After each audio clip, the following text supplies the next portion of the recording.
et bienvenue dans la cuisine de Par les vins avec les mains. Une question qu'on me pose souvent, c'est quand est-ce qu'il faut carafer un vin?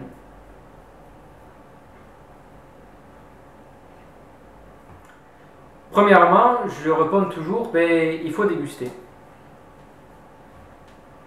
Mais il y a quand même une petite règle assez générale, c'est-à-dire que plus un vin est puissant et plus un vin il est concentré, plus il mérite d'être mis en carafe.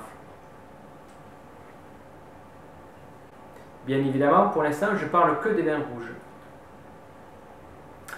Alors pour carafer, on va prendre une carafe plutôt évasée, parce que le but du jeu, c'est que le vin il prenne de l'oxygène, qu'il respire, donc il faut lui donner de la place.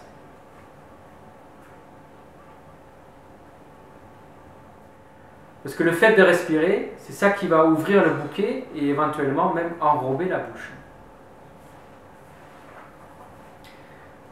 On parle de vin puissant, donc attention, il faut respecter la température pour les rouges puissants, 16 degrés, parce que sinon, dans la carafe, encore plus, vous allez faire sortir l'alcool et vous allez plus sentir que ça.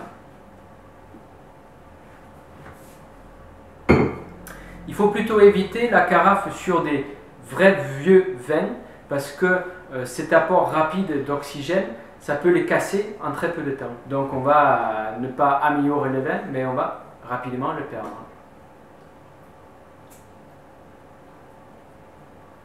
Personnellement, je préfère prendre mon temps pour les vieux vins, les ouvrir quelques heures avant, sortir un petit verre pour le déguster et le laisser tranquillement respirer pendant plusieurs heures dans un coin frais de la maison.